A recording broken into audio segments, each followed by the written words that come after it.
They said she was cursed because her arms were always empty, because her lap never held a child. They said it softly at first, like a sad prayer behind closed doors, until the day her husband stopped whispering and began to shout it to her face. The last evening in her husband's house smelled of burnt onions and cold anger. Aaliya stood by the window, fingers tight around the cracked clay cup of tea, listening to the shadows stretch across the courtyard. Behind her, the voices rose again, his mother's sharp, bitter tone, his father's tired murmurs, and his own voice, the one that used to be warm and patient, now hard as stone. 3 years, her mother-in-law hissed, the words slapping the walls. 3 years and not even a single child. Our son needs a real wife, not an empty woman. Aaliya closed her eyes. The word barren had been thrown at her so many times it almost stopped meaning anything. But tonight it cut deeper because she could hear that her husband wasn't defending her anymore. He was silent, and silence, she knew, was the loudest betrayal. She turned slowly, her dupatta slipping from her shoulder. "Usman," she whispered, searching his face, hoping to find the man who once promised, "Even if the world turns against you, I will stand beside you." His eyes didn't meet hers. He stared instead at the floor, jaw tight, fists clenched. The lamplight drew hard lines across his features, making him look like a stranger. "My parents are right," he said at last, voice low but steady. "We have tried everything, doctors, prayers, amulets, nothing works. Maybe God doesn't want me to have children with you." The room spun for a moment. Aaliya felt her heartbeat hammer against her ribs like a bird trapped in a cage. "So it's my fault?" she asked, her voice shaking. "You think I chose this? You think I don't cry every month when—" His mother cut in sharply. "Enough drama. We have decided you will leave tonight. Our son will remarry. We cannot let our family line die because of you."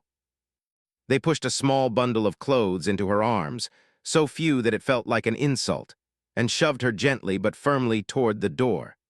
She searched Usman's face one last time, desperate for a sign, for a word, for anything. "Say something," she begged, her eyes brimming. "Tell me this is not the end. Tell me you still—" He flinched but didn't reach for her. "Go, Aaliya," he muttered. "It will be better for both of us." The sky outside was dark, smeared with clouds hiding the moon. The air was cold enough to sting her skin as she stepped into the street. The door closed behind her with a dull, final sound, like a nail being hammered into a coffin. For a moment, she simply stood there, clutching her thin shawl around herself, feeling smaller than she had ever felt in her life. She walked without knowing where she was going, her sandals scraping the dusty road. Houses gave way to fields, fields to rough path, the world growing quieter except for the chirping of insects and the rustle of dry grass. Her tears had dried, leaving her face tight and salty, but inside something was breaking slowly, carefully, like glass under soft pressure. When the first drop of rain touched her cheek, she almost laughed. "Of course," she murmured to no one, "even the sky is mocking me." The drizzle turned to a thin, cold rain that soaked through her clothes. Her teeth began to chatter. She wrapped her arms around herself, trying to hold in the warmth, trying not to think about where she would sleep, what she would eat, how she would live. She had never felt more alone. But then the night changed. The air grew still, unnaturally still, as if the wind had been cut away. The rain slowed, each drop falling heavy and deliberate. The sounds of the world, crickets, frogs, distant dogs, seemed to pull back, fading into a muffled silence. Aaliya stopped walking, her breath visible in the sudden chill. She felt it before she saw anything, a presence quiet but immense, like a deep river running under her feet. Her skin prickled, the hair on her arms rising. Something or someone was watching her. On the hill ahead, a figure emerged from the darkness, as if the night itself had decided to stand up and take shape. He wore a long, dark cloak that moved softly in the slow wind that only touched him. A faint, silver light, moonlight fighting its way through the clouds, caught the edge of his profile. A sharp jaw, high cheekbones, eyes that reflected light like the surface of a lake at midnight. Aaliya froze. Fear held her in place, but underneath the fear was something else, something strange and inexplicable. A low, deep calm, as if her soul recognized him before her mind could. He did not rush toward her. He walked with measured, unhurried steps, as if he already knew she would not run. His boots made no sound on the wet earth. When he stopped a few paces away, the air around them grew colder, yet somehow she felt safer. "What is a human woman?" he asked softly, his voice like velvet stretched over steel. "Doing alone in the fields at this hour, with no lantern, no escort, and eyes full of storms." His accent was unfamiliar, elegant, and old. There was curiosity in his tone, not cruelty. But there was also something hidden beneath it, a tiredness, perhaps, or a sorrow she could not name. Aaliya swallowed, her lips trembling. I have nowhere else to go," she answered, surprising herself with her honesty.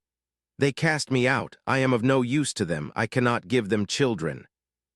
His gaze flickered, the faintest shadow crossing his face. He took another step, close enough now that she could see him clearly. His skin was pale, almost luminous against the dark, and his eyes were a deep, unsettling shade, dark red threaded with gold, like embers in a dying fire. They should have terrified her. Instead, they felt ancient, tired, lonely. "Humans," he murmured with a bitter softness, more to himself than to her. "Always ready to discard what they do not understand." Lightning flashed distantly, a brief, jagged line splitting the clouds. For a heartbeat, the world was bright, and she saw it. The faint curve of sharp canines when his lips parted, the way the light did not quite touch him the way it touched everything else. Her breath hitched. The stories came back in a rush, tales whispered by old women about the Lord of the Night, the king who ruled the hidden lands beyond the forest, who walked under the moon and fed on blood, who had outlived empires and watched centuries crumble like ash. Children had laughed at those stories. Adults had crossed themselves and changed the subject. Now that legend was standing in front of her. You're not human," she whispered, her voice barely audible. Something unexpected passed through his eyes, not anger at being discovered, not pride, but a quiet resignation. "No," he said calmly, "I am not." The rain had almost stopped. Only a fine mist hung in the air now, softening the edges of the world. Aaliya's heart was pounding, but she did not step back. Part of her knew she should be terrified, should turn and run until her legs gave out. But where would she run? Back to the door that had closed in her face, back to the house where she was nothing but an empty vessel. The stranger's gaze drifted to the small bundle clutched against her chest. "They sent you away with almost nothing," he observed quietly. "No jewels, no gold, not even enough fabric to keep you warm, yet still you stand." There was no mockery in his voice, only a strange respect. "I have no choice but to stand," Aaliya replied, surprising herself again with the strength in her tone. "If I fall now, there is no one left to help me up." For the first time, a hint of something like a smile touched his lips. It did not reach his eyes, but it softened his face. "Courage," he murmured, "in a night like this." He lifted his head, studying her with an intensity that made her feel seen in a way no one had ever seen her before. Not as a failure, not as a burden, but as a person made of flesh and heart and history. "You say they cast you out because you cannot give them children," he said slowly. "And yet, you stand here under my sky on my land as if called." "Your land," she echoed, confused. His gaze shifted past her shoulder, toward the distant line of dark trees that marked the beginning of the forbidden forest. "Everything the night touches beyond your village," he answered, his voice suddenly carrying the weight of a crown, "belongs to me." The realization sank into her bones. This wasn't just any creature of the dark. This was him, the one from the stories, the unseen force behind every whispered warning. The Vampire King. He looked back at her, and something in his expression changed, becoming sharper, more focused, as if a decision had been made inside him. "I have 5 children," he said quietly, each word heavy, deliberate. 5 souls born into shadows, carrying my name, my curse, my kingdom. They have power, but they do not have what you have in your eyes right now." What do I have?" Aaliya asked, her voice almost a breath. "Gentleness that has survived cruelty," he replied, "and a heart that refuses to break, even when others treat it as disposable." The mist swirled around them, carrying a faint scent of wet earth and distant pine. Thunder rumbled low, like the growl of some ancient beast turning in its sleep. He stepped closer, close enough that she could hear the soft rustle of his cloak, could see the faint, invisible tension in his shoulders, as if he were fighting some storm inside himself. His eyes met hers, steady and unflinching. "I do not usually interfere with human affairs," he said, his tone quieter now, almost intimate. "But tonight the night brought you to me, an abandoned wife cast out for the emptiness of her womb." His gaze softened, and for a fleeting moment he looked almost unbearably human, tired, wounded, longing. "I do not need your body to give life," he continued. "My children already exist. What they need is a heart that can hold them, a queen who understands pain but chooses kindness, a mother who knows what it is to be unwanted and therefore will never make a child feel that way." Aaliya stared at him, her mind struggling to catch up with his words. Queen, mother, she who had just been thrown away like broken pottery, being offered what exactly? The wind picked up slightly, tugging at her shawl, carrying with it the faintest trace of something strange and sweet, like night-blooming flowers mixed with iron. His presence pressed around her, powerful but not crushing, like standing near a deep ocean and feeling its pull.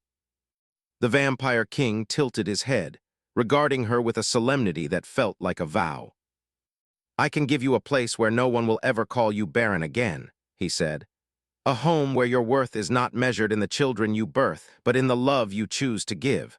My children are motherless. My kingdom waits for light it has not seen in centuries." He paused, the night holding its breath with him. "Aaliya," he said softly, her name tasting strangely gentle on his ancient tongue. "What would you say if I asked you to become their queen?" The question hung in the air between them, trembling like a drop of water at the edge of a leaf, ready to fall and change everything. Aaliya's heart pounded so hard it hurt. Her old life was only a few hours behind her, its door slammed shut. Before her stood a man who was not a man, a king of darkness with 5 children and a kingdom of shadows, offering her a new name, a new place, a new purpose. Her lips parted, the first syllable of an answer forming silently.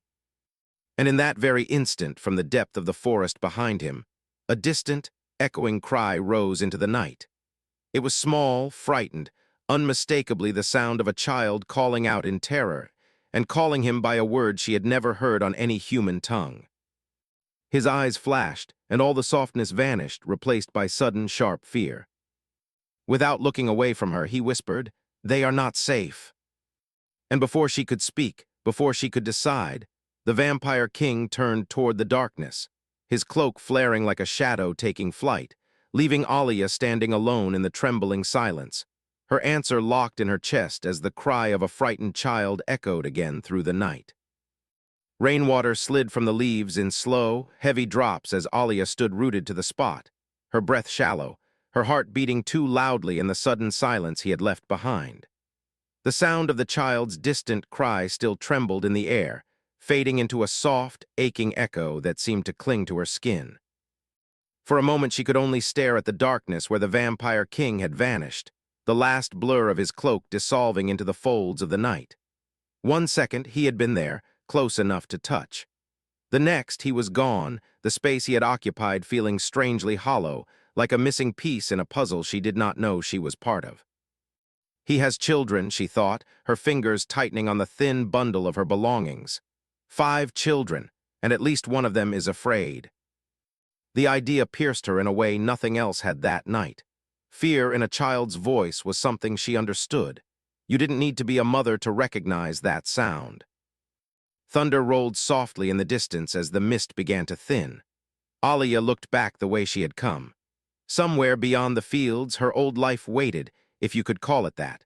A house where her name was now a curse, a husband who had chosen silence over love, a family who had stamped the word barren over every part of her being. Then she looked toward the shadowed line of trees. That way lay the forest everyone had warned her about, the place mothers used to frighten their children into coming home before sunset. "Do not stray toward the woods," they would say. "The Night King watches. If he takes you, you will never return the same." But now she knew something the stories never mentioned. The Night King had 5 children, and one of them was crying for him in fear. Aaliya wrapped her shawl tighter around her shoulders. The cold bit through the thin fabric, but something warm was slowly catching fire inside her chest, something that looked a little like courage and a little like desperation. "No one is coming for me," she murmured to herself, her voice barely more than a breath in the damp air. "For the first time in my life, I get to choose. Stay in the open fields, alone and helpless until morning, or walk into the forest, toward danger she could not understand, toward a king who had offered her a crown and then run toward the sound of his frightened child." Her feet began to move before her mind had fully agreed. Each step felt like it carried more than her weight. It carried the end of one life and the beginning of another. The path to the forest was not really a path at all, just a thin break in the tall grass where animals pass sometimes. The trees rose ahead of her, black silhouettes against the bruised sky, their branches curling like fingers interlaced in secret. The closer she drew, the heavier the air became, not suffocating but dense, filled with a strange, humming energy that made the fine hairs on her neck lift. When she reached the first tree, she hesitated. Up close, the bark was rough and gnarled, with pale veins like scars running through it. The shadows between the trunks were deep, almost liquid, swallowing what little light remained. "You are a fool," a small voice in her mind whispered. A human woman, alone, walking into the vampire king's forest. But another voice, the quieter one she had learned to ignore over the years, spoke up, trembling but insistent. "You have survived worse nights than this. At least here you are not walking toward more rejection." Aaliya stepped past the tree line. Immediately the world changed. The sound of the wind softened, wrapped in the rustle of countless leaves. The scent of damp earth grew stronger, mingled with something faintly sweet and unfamiliar, like flowers that bloomed only in darkness. Light filtered down in thin, silver strands through gaps in the branches, dust motes floating quietly in the air. It should have been frightening, and it was, in a way, an unknown place, a kingdom of shadows. But there was also an odd sense of order, as if the darkness here was not wild and hungry, but governed, shaped by a will older than the paths and the trees. She moved carefully, stepping over roots that curled like sleeping snakes, ducking under low branches. Every now and then she thought she heard something, a soft rustle, a distant whisper, the imagined flutter of wings. Her breath sounded too loud in her own ears. Minutes passed, or maybe longer. Time felt strange here. Then she felt it. Not a touch, not a sound. A presence, gentle but unmistakable, like a lantern being lit somewhere just out of sight. The hairs on her arms stood up again. Aaliya stopped, her heart pounding. "Keep walking," a low voice said from somewhere ahead, calm and familiar. Her breath caught. "You left me alone," she answered before she could stop herself, her words almost sharp with hurt. "You asked me a question and then disappeared." There was a slight pause, as if the forest itself had taken notice of her complaint. Then he stepped out from behind a wide black tree, as if he had always been there, waiting. The faint light that made its way through the leaves slid across his face, catching on his defined cheekbones and the dark, steady eyes that watched her. "I did not disappear," he said softly. "I ran to listen. There is a difference." "Listen to what?" she asked, though her heart already knew. He studied her for a long beat. "Fear," he replied, "a fear that should not exist in my own home." Aaliya took in the way his shoulders were no longer relaxed. There was a tension in him now, coiled and alert, as if he was balancing on the edge of something dangerous. It wasn't the cold danger of a hunter. It was the restless, anxious energy of someone who knew his children might be in trouble. "Are they hurt?" she asked quietly. He exhaled slowly, and the breath seemed to chill the air around them. "Not yet," he said. "But something is wrong. There is a disturbance. I felt it the moment you stepped into my land. I thought it was only you. Now I see it is more." She frowned, confused. "Me? I disturbed your land by just walking." "It is not your fault," he answered.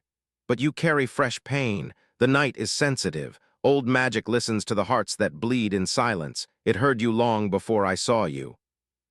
An ache rose in her throat.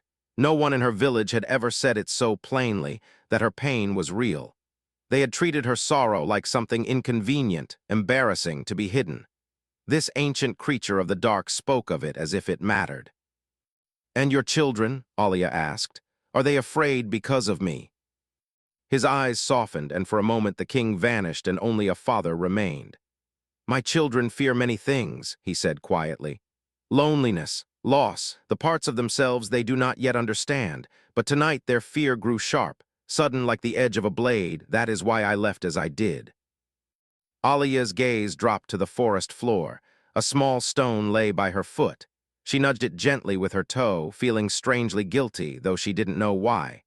"I'm not used to being something important enough to disturb anyone," she admitted. "I'm usually the thing people forget." Silence settled between them for a second, deep and gentle. Then she heard the faintest sigh. "I did not forget you," he said. "I came back." Something small and warm unfolded slowly inside her chest at those words. He took a step closer, studying her again, as if reassessing, as if the fact that she had walked into his forest alone had changed something in his understanding of her. "You followed me," he observed. "Most would have run in the other direction." "I had nowhere to run," she replied honestly. "And I heard the child. I couldn't leave that sound behind." She swallowed. "Fear in a child's voice it's not something you can ignore." For a moment, his gaze flickered, as if a memory had passed across it like a shadow of a cloud. The corner of his mouth lifted a fraction. "Perhaps," he said slowly, "the night chose correctly." She blinked. "Chose what?" "The woman to whom I offered a crown," he answered simply. The word crown made her chest tighten again. "You asked me to be their queen," she said, her voice unsteady. "To be their mother, me, a woman my own family called empty." He tilted his head slightly. "Perhaps they only called you empty because they were blind."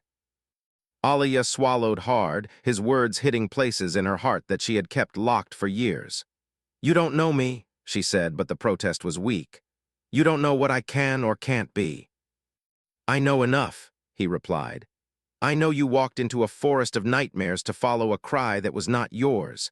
I know you stood alone when everyone else turned away. I know you did not beg your husband to stay when he chose to be silent." Her eyes stung. "If I begged, it would only make me smaller," she whispered. "I was already so small." "Small does not mean weak," he said. "Sometimes the smallest flame survives where a great fire dies." His words sank into her like warm rain on cracked earth. She looked up at him, really looked, past the sharp beauty and the unnatural stillness, into the depth of his gaze. "Why are your children motherless?" she asked quietly. It was a dangerous question, she knew, but it slipped out before she could stop it. Curiosity and compassion tangled together in her chest. For the first time, his composure cracked. A shadow crossed his face, deeper than any thrown by the trees. His jaw tightened slightly. His eyes shifted, not away from her, but inward, as if seeing something far behind the curtain of memory. "That," he said, his voice lower now, rougher at the edges, "is a story wrapped in centuries. It is not as simple as a death and not as clean as a goodbye." He stepped back as if putting a small wall of air between them. "But this much I will tell you. In my kingdom, my children have never known the steady warmth of a mother's arms. They have known nurses, tutors, guards. They have known fear and privilege and power, but they have not known the feeling of being safe for no reason at all." Aaliya felt her throat close. "Safe for no reason," she repeated softly. "Just safe because someone's arms are there." "Yes," he said. She thought of the nights she had cried quietly into her pillow while her mother-in-law snored in the next room, of the way no one had come when she felt like the world was collapsing on her chest. Safe for no reason. It was something she had never truly known either. "The night is long, Aaliya," he continued. "Longer for those who cannot sleep because their hearts are always on guard. I have tried to be father and king. I have failed at both many times. They need more than my power. They need softness I cannot easily give." His voice was steady, but she could hear the struggle beneath the calm. This was a man who could bend the darkness, and yet he stood here confessing his limitations to a human woman he had known less than an hour. "Why tell me this?" she asked, half in awe, half in fear. "Because you asked," he answered simply. "And because if you are to walk further into my world, you deserve to know it is broken in places." A long silence stretched. Aaliya could hear the soft drip of water somewhere, the faint rustle of a creature in the underbrush, the gentle thud of her own heartbeat.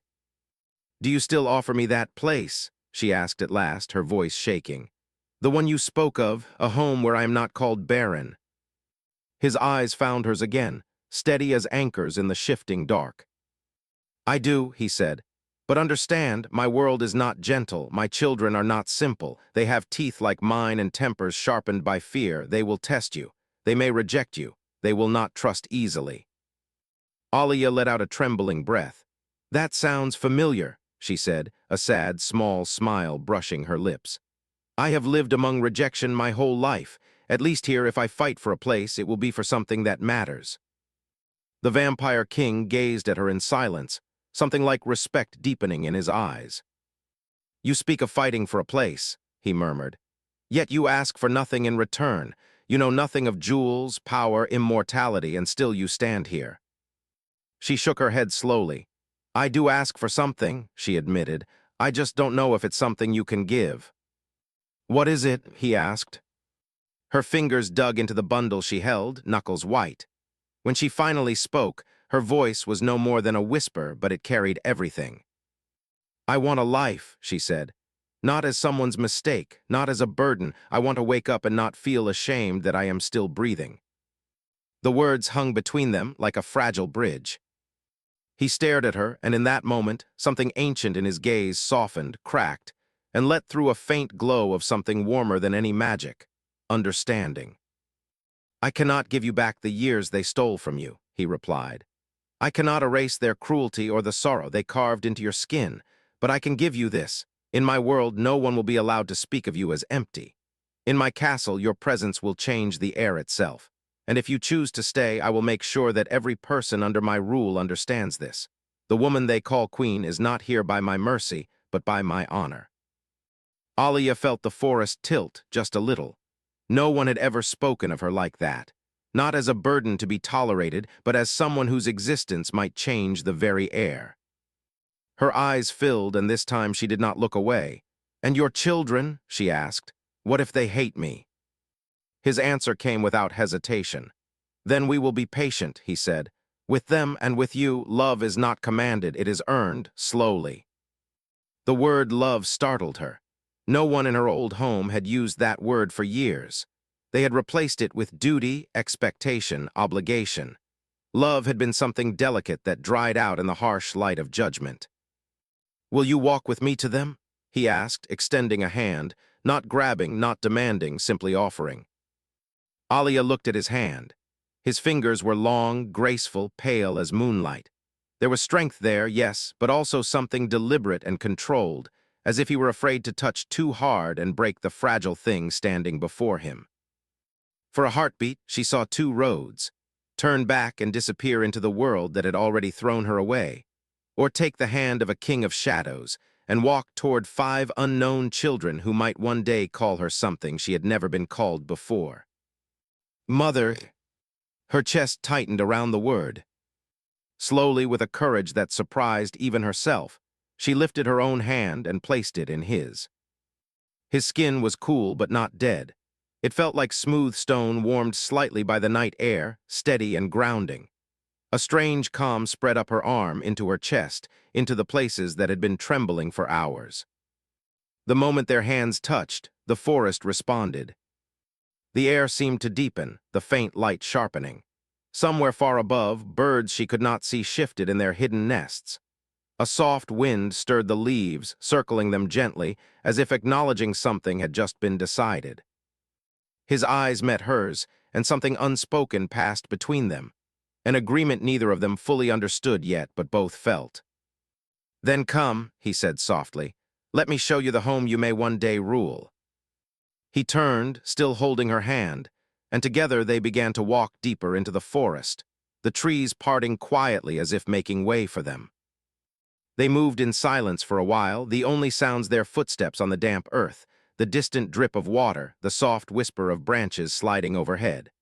The deeper they went, the more the forest changed. Faint, ghostly lights began to appear between the trees like tiny stars caught in spiderwebs. The path underfoot smoothed, becoming almost like stone. Aaliya's fear did not vanish, but it changed shape. It was no longer a dark hole swallowing her. It was a tight knot in her chest wrapped around something bright. Hope. Just as she was beginning to wonder how much farther they would go, the trees suddenly thinned. The ground rose gently, and there, beyond a final curtain of branches, the forest opened up. Aaliya stepped out beside him, and her breath left her body. Before them, carved into the side of a dark, towering cliff, stood a castle unlike any she had ever imagined. Its walls were made of black stone that seemed to drink in the starlight, its tall, narrow windows glowing faintly with soft, golden light from within. Spires rose into the sky like slender fingers, wrapped in trailing vines of silver leaves that shimmered gently in the breeze. Bats circled high above, their wings fluttering like pieces of the night itself. A wide stone bridge stretched from their side of a deep ravine to massive doors of dark wood, reinforced with iron and marked with an ancient crest. A crown formed from entwined branches and a single teardrop at its center. The air here was different. It hummed with quiet power, but it did not feel cruel. It felt waiting. Aaliya stared, unable to speak. This dark, magnificent place was nothing like the warm mud houses of her village. It was sharper, colder, bigger. And yet behind the stone and shadow, she could sense something fragile and living. Children, she thought, there are children in there. As if summoned by her thought, a soft light flickered in one of the high windows. A small shape darted past, then another. A curtain twitched. She felt unbelievably that someone was watching them. The vampire king followed her gaze, his expression unreadable. "They know I am coming," he said quietly. "They always feel me approach." Aaliya swallowed, her mouth suddenly dry. "Are they afraid of you?" she asked. His answer came after a heartbeat too long. "Sometimes," he said, "sometimes they are." A pang of compassion lanced through her. For them, for him. She had been afraid of fathers before, too. Human fathers with human tempers and human disappointments. Perhaps being a king did not make that easier. Perhaps it only made the distance wider. He turned to her, his dark eyes steady. "You can still change your mind," he said. "Step onto that bridge with me and my world will begin to claim you. Walk away now and I will not stop you. I will even see you safely to the edge of your lands before dawn." His words were gentle. There was no threat in them, only a strange care. Aaliya looked at the bridge, at the great doors, at the faint movement behind the high window.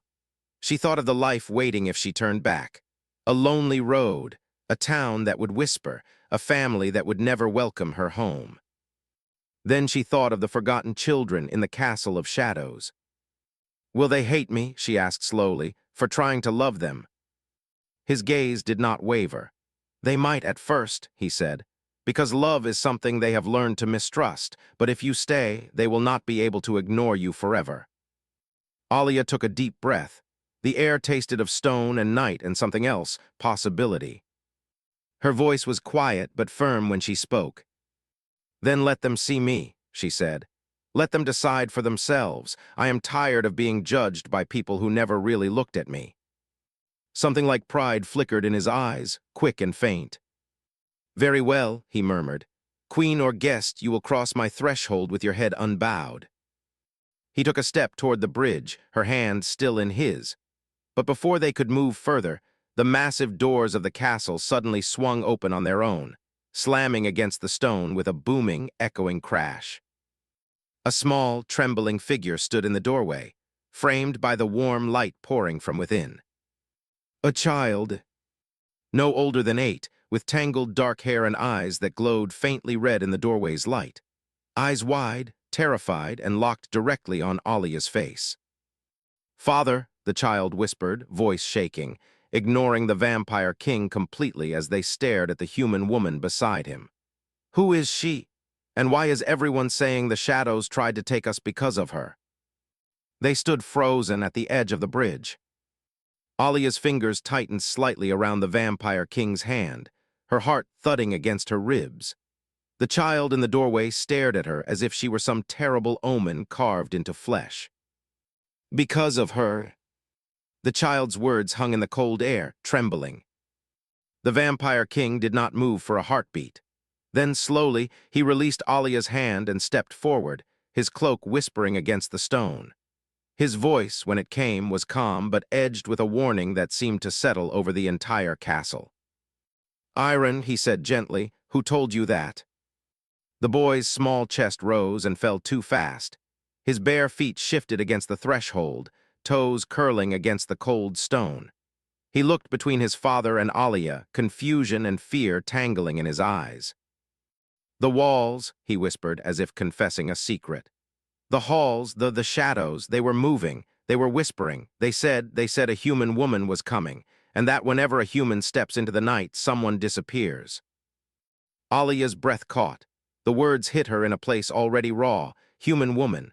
Someone disappears. She thought of Usman's mother yesterday at sunrise, muttering to the neighbors. Ever since she married him, our good luck vanished. The Vampire King's jaw tightened for a moment, then relaxed. When he spoke again, his tone was firmer, like a teacher correcting a dangerous lie. "The shadows are old," he said. "They remember more than they understand. They speak in riddles and fears. They do not decide what is true in this house. I do." Iron swallowed hard, but he did not fully relax. His gaze skittered back to Aaliya, studying her like one might study a stranger at the door in the middle of the night. "Come here," the Vampire King said softly. The boy hesitated, then obeyed, stepping out onto the threshold, but not fully crossing into the open air. The castle's light clung to his back like a safety net. Aaliya took a closer look at him. His tangled hair fell over a small, proud face. His eyes were too old for his age, carrying a wariness children should not know. His hands were clenched into fists at his sides, as if the fear inside him had nowhere else to go. "This," the Vampire King said, gesturing toward Aaliya without looking away from his son, "is Aaliya. She is not a curse. She is not a danger. She is a guest of our house." "A human?" Iron asked, the word tasting strange in his mouth. "Yes," his father replied, "a human." The boy's throat bobbed as he swallowed. Like mother was," he whispered. A small, almost invisible flinch crossed the Vampire King's face, as if someone had placed a blade just next to his heart. "Your mother was human, yes," he said quietly. "But she is not the same as Aaliya. People are not copies of each other, Iron, do you understand?" Iron nodded, though his eyes showed he did not fully. Still, he clung to his father's words as if they were a rope. Aaliya felt the tension in the air. She also felt something else, a fragile opening. Slowly, she stepped forward, careful not to move too quickly. Her bare feet touched the first stone of the bridge. The chill of it climbed through her bones, but she kept her shoulders from tensing. Children could smell fear even better than adults. "I'm sorry you were frightened," she said, her voice soft, carrying just enough to reach him. "If I had known my coming would scare you, I would have wished for a gentler way to arrive." Iron blinked, surprised by her tone. It wasn't defensive. It wasn't apologizing for existing. It was simply acknowledging his fear. "But why are you here?" he asked, the words almost a plea. "Humans don't come this deep. Father doesn't bring them here." The Vampire King shot him a look that was half warning, half tired amusement. "You are listening more than I thought," he murmured. "Children always listen more than fathers think," Aaliya said quietly before she could stop herself. The king's eyes flicked to her, the faintest ghost of a smile tugging at the corner of his mouth.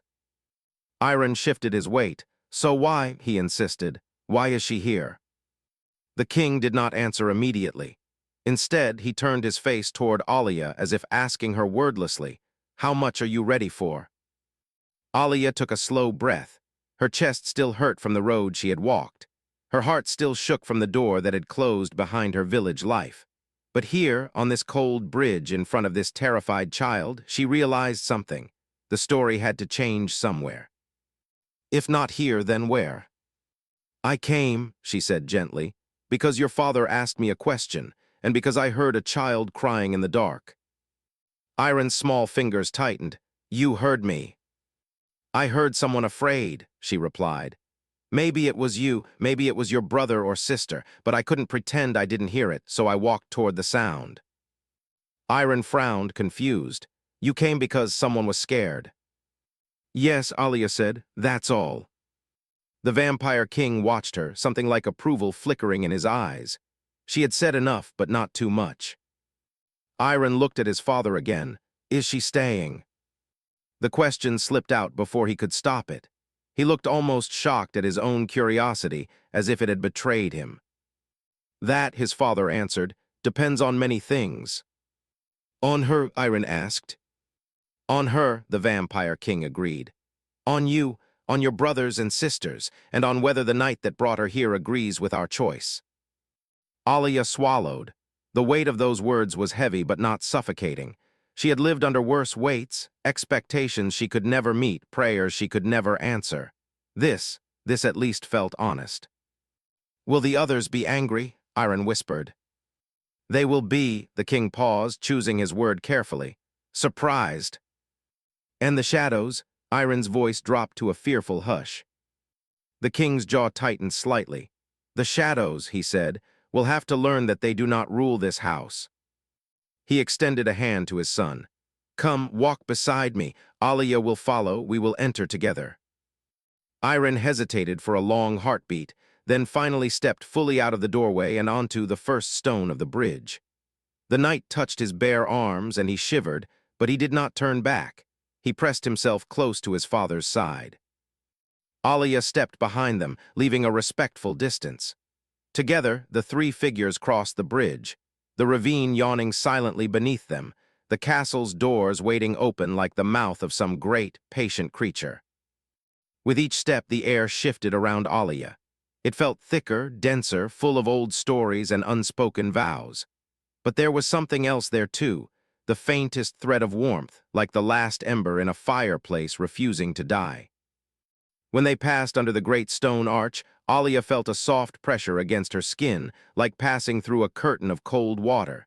The sensation was strange but not painful. Instinctively, she glanced up. Carved into the stone above the doorway was the same crest she had seen on the bridge, a crown of intertwined branches, holding in its center a single teardrop. Only now, this close, she saw the detail she had missed before. The teardrop was not falling. It was rising.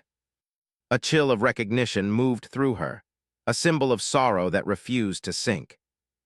The moment she crossed the threshold, a shiver ran down her spine, not from cold, from recognition, as if the castle itself had taken note of her presence. Inside, the entry hall opened vast and high, columns rising like tree trunks into vaulted ceilings painted with constellations she did not recognize. Torches along the walls burned with a soft, steady light, not orange, but pale gold, casting a warm, gentle glow that softened the black stone. The place should have been terrifying. Instead, it felt strange, echoing, but not hostile, more like a place that had forgotten how to host guests. Stay close, the king murmured to Aaliya without turning, his attention still on Iron. The castle is old, it likes to watch new arrivals. That is not comforting, she whispered back, but there was a hint of humor in her voice, almost in spite of herself. A flicker of amusement touched his eyes. From the upper balconies, Aaliya saw movement, small shapes half hidden by railings and curtains peeking out with glowing eyes, a flash of pale hair, the curve of a small hand clutching a banister, the rustle of feet pulling back when they saw her gaze. They were watching her. His 5 children. The king stopped at the center of the hall and released Iron's hand, straightening slowly. His voice, when he spoke, filled the space, not through volume but through presence. Come down, he said, all of you. Silence thick and tense. Then one by one they appeared. First came a tall girl, perhaps 12, with long white hair pulled into a loose braid over one shoulder, eyes a deep, glowing crimson softened by hazel flecks near the center. Her chin was lifted stubbornly, but there was worry pinched around her brows. She descended with careful grace, each step measured, as if she had learned to be both child and protector. Behind her, 2 smaller figures appeared together, holding hands, twins, a boy and a girl around 9. The girl's hair was cropped short, messy and wild, her expression sharp and defensive. The boy's hair fell over one eye, and he walked as if he wished to be invisible, eyes flicking nervously between his siblings. Last came the smallest, a little girl of about 5, dark curls bouncing as she moved, clinging to the banister with one hand and to the older girl's braid with the other. Her eyes were the lightest of them all, a soft rose red that almost looked human in the dim light. She stared at Aaliya with open, wordless curiosity. Aaliya's heart clenched. 5 children, 5 different ways to hold fear. They gathered at the foot of the stairs, forming a line without needing to be told. The eldest girl placed a steadying hand on the smallest one's shoulder. The twins hovered in the middle, caught between bravado and the temptation to hide. Iron stepped to join them, standing just a little in front, as if to prove he was not afraid anymore. The vampire king stood slightly ahead of Aaliya, a solid, dark figure against the warm light.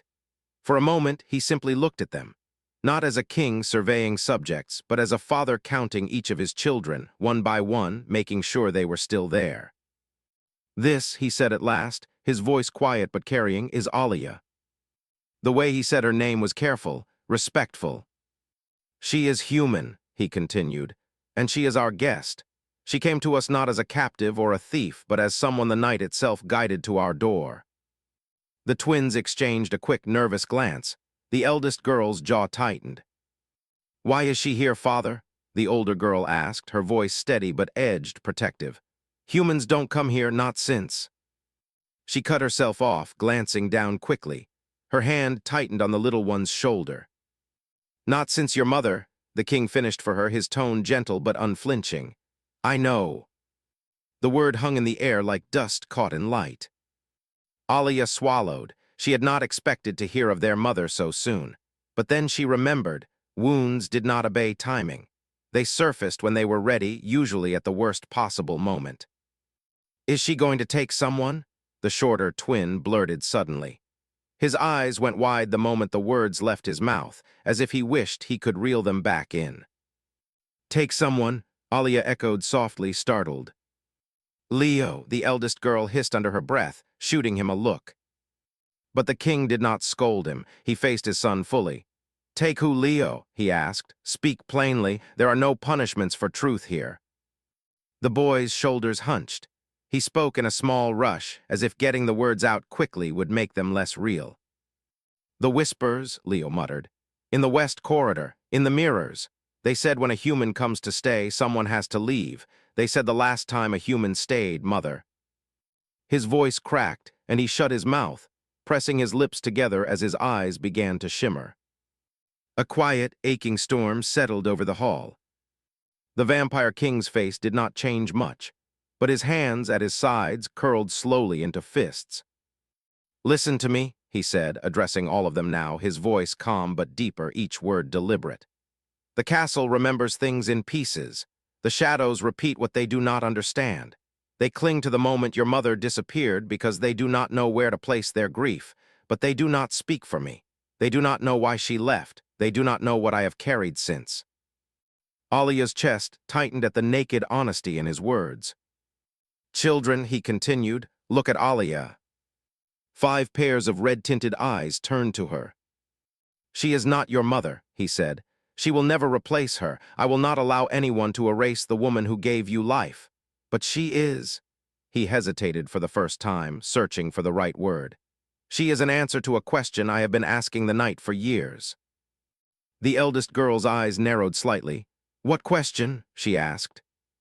The king's gaze softened. "How do I give you something I do not know how to be?" he said. They blinked, confused. "Soft," he clarified quietly. "Safe held, loved without measure or fear." The smallest girl's fingers curled tighter into her sister's braid. "You love us," she said in a small, earnest voice. The king's features gentled.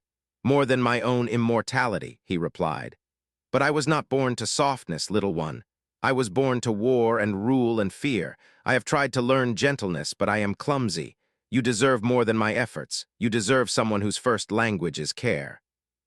He turned slightly, allowing them to see Aaliya more clearly now.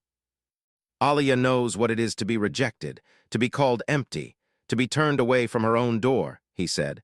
"She walked into our forest not seeking power or riches, but because she heard fear and could not leave it unanswered. The night listened to her sorrow. I listened to her strength.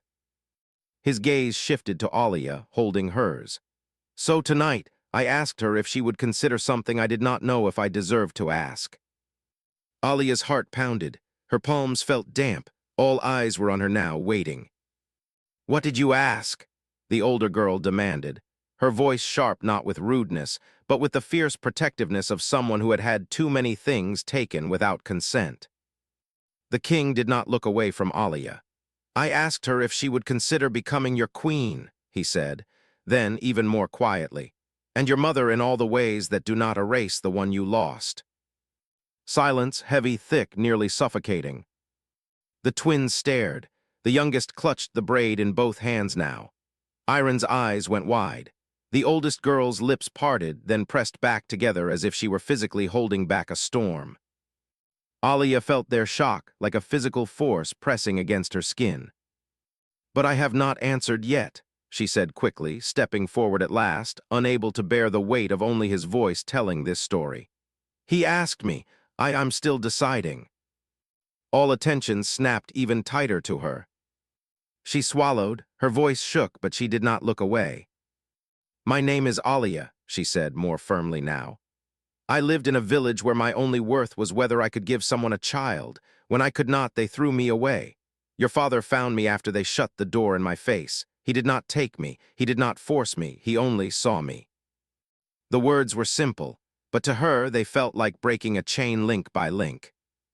"He told me you were alone," she continued, her gaze moving across their faces, wary, curious, angry, hurt. "That you had never known what it felt like to be safe in someone's arms for no reason. I have never truly known that either. I thought maybe we could learn together." The smallest girl's eyes grew shiny. The older girl blinked rapidly, fighting her own tears. "I am not here to steal you," Aaliya said softly. "I am not here to erase anyone.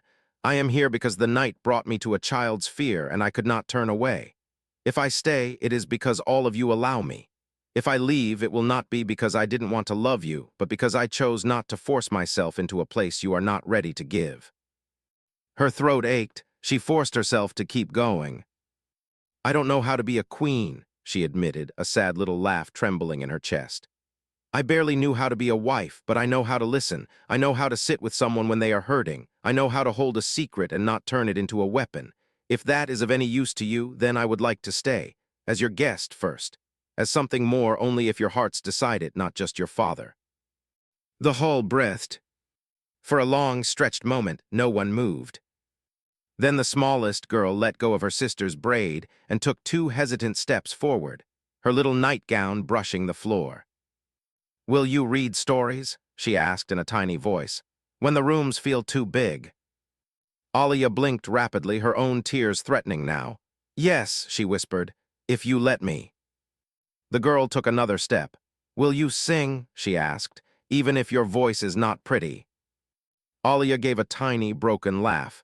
"It is definitely not pretty," she said, "but yes, I will sing anyway." The girl looked back at her siblings, as if asking for silent permission. The older girl's jaw trembled, but she gave the faintest nod. The littlest one turned fully back to Aaliya. "Will you stay when we are angry?" she asked, her voice barely more than a breath. "Or will you leave like she did?" The question hit everyone in the room like a physical blow. The vampire king closed his eyes for a brief second, grief crossing his face like a shadow.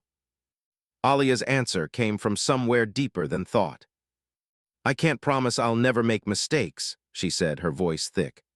"I can't promise I'll never get scared or tired, but I can promise this: if I ever leave a room, it will not be because I stopped loving you, and if I ever walk away, I will turn back and explain why. I will not vanish." The little girl stood very still. Then slowly, she broke from the line of her siblings and walked to Aaliya, bare feet nearly silent on the stone.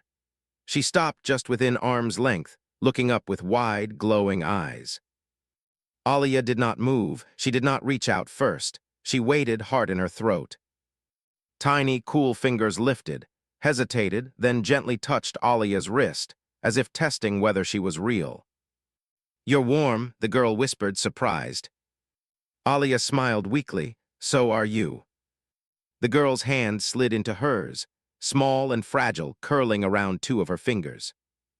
Behind her, the eldest girl's shoulders finally sagged, the fight leaving her posture replaced by something heavier, tired hope.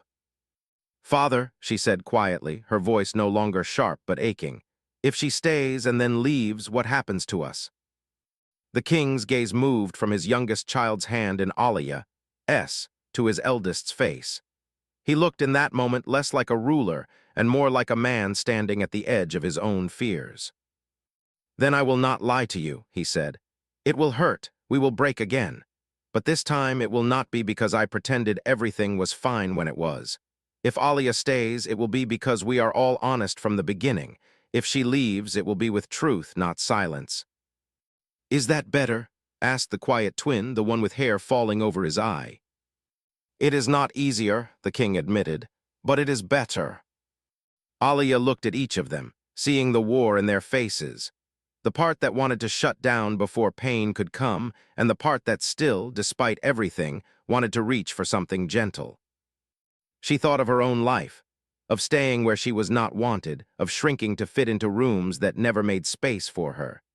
She realized with a soft shock that this was the first time anyone had asked her to choose with her whole self, not just her usefulness. Slowly, with the littlest girl's hand still in hers, she turned to the vampire king. "My answer," she said, voice quiet but unwavering now, "is yes."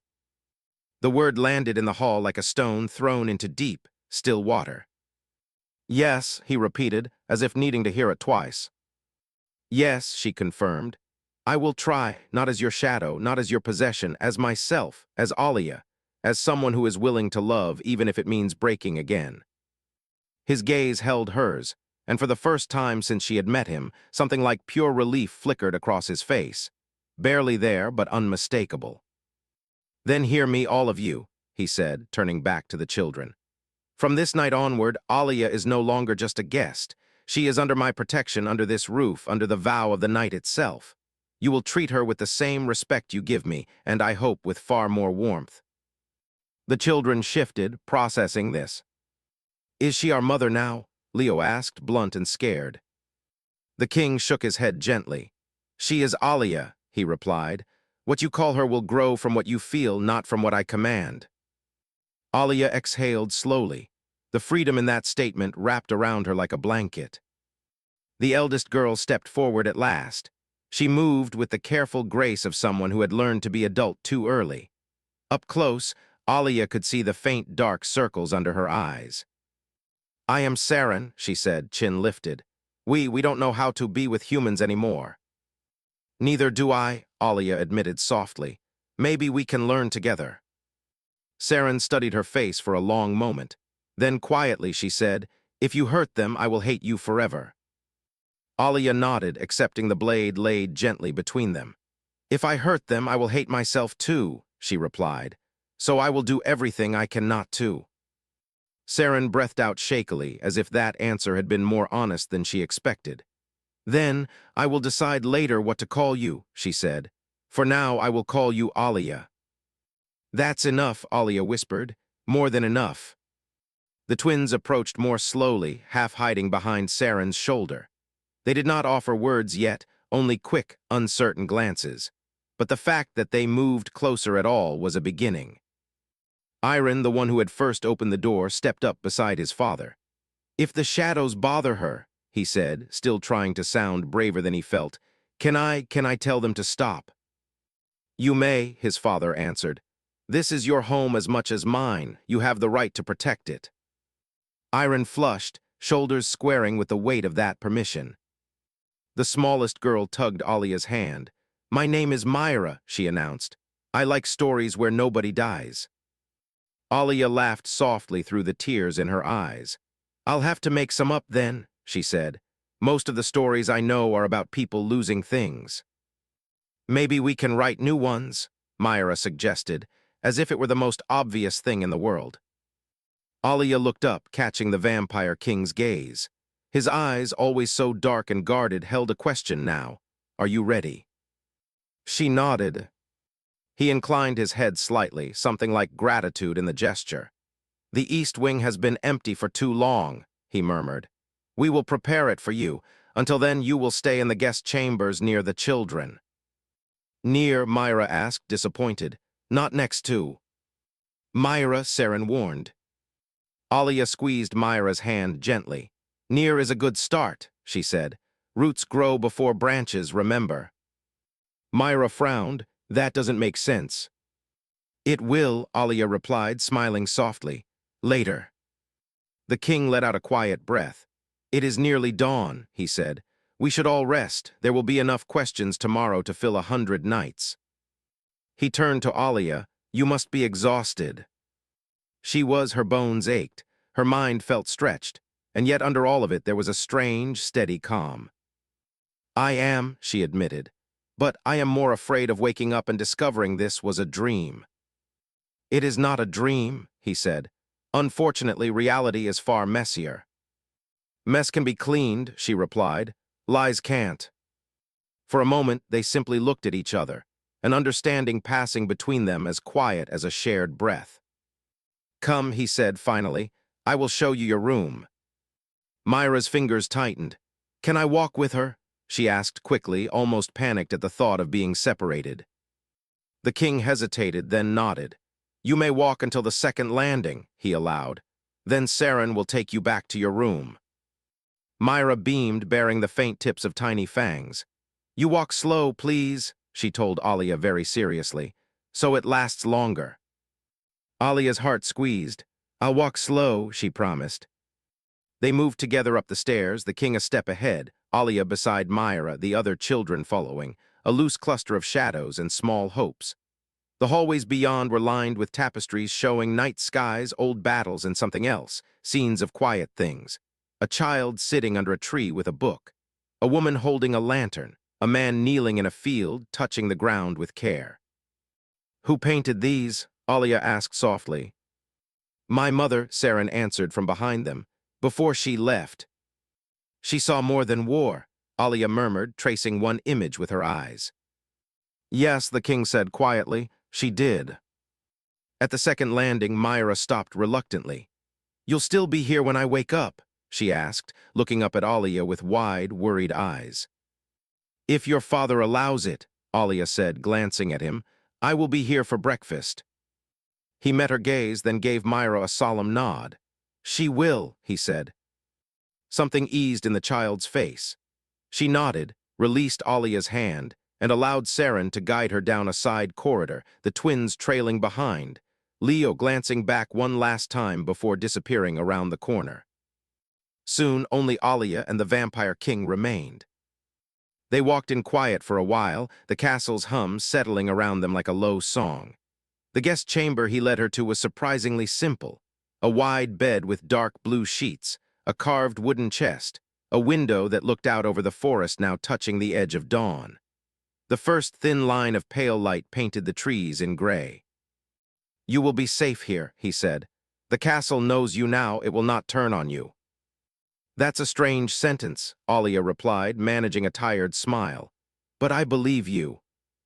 He stood near the door as if unsure how close he was allowed. "If anything disturbs you tonight," he said, "call my name, the walls will carry it." She hesitated. What should I call you?" she asked. "Not Vampire King, I hope." A ghost of a smile touched his lips. "No," he said, "my name is Kale." "Kale," she repeated, tasting it, strong, simple, unadorned. "If I call, you'll come." "Yes," he said, "even if it is only a bad dream." The softness of that promise almost undid her. "Why are you?" she stopped, searching for words. "You are centuries old, a king, a vampire, and yet you talk like this. Gentle, honest, why?"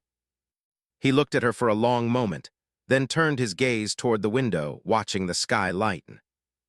"Because I know what happens," he said slowly, "when fear and silence raise children. I will not have this house echo what broke me." Aaliya's throat tightened again. "Did fear raise you?" she asked quietly. "Yes," he answered without flinching. "And hunger, and duty. No one ever said to me what I said to you tonight. You may leave if you choose, and I will not punish you for your choice."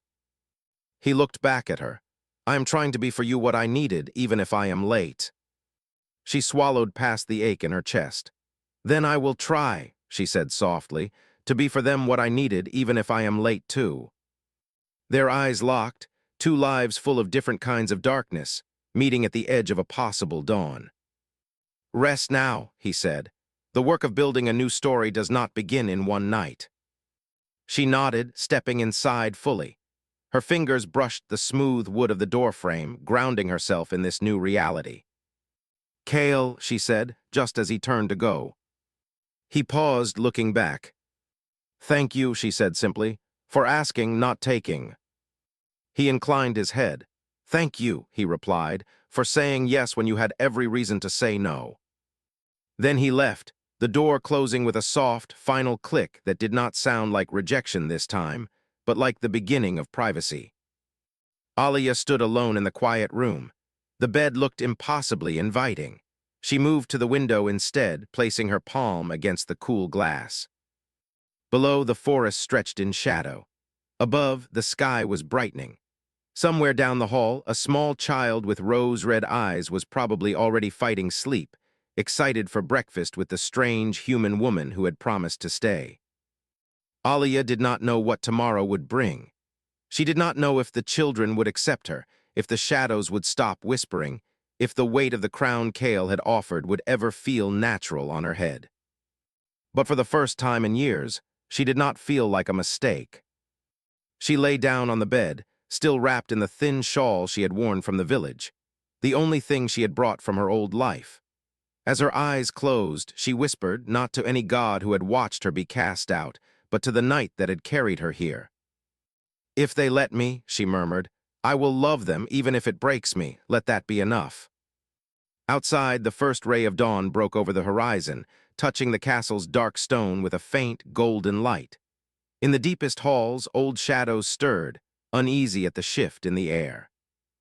For centuries, the Vampire King's home had known power, fear, and silence. Now, for the first time, it held something else. A human woman who had been thrown away. 5 vampire children who had never been held without conditions. And at the center of it all, a quiet, shared decision. To try.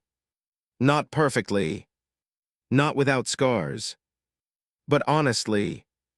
And as Aaliya drifted into sleep, the castle, this living, breathing monument of stone and memory, seemed to sigh as if some ancient tension had loosened by a fraction.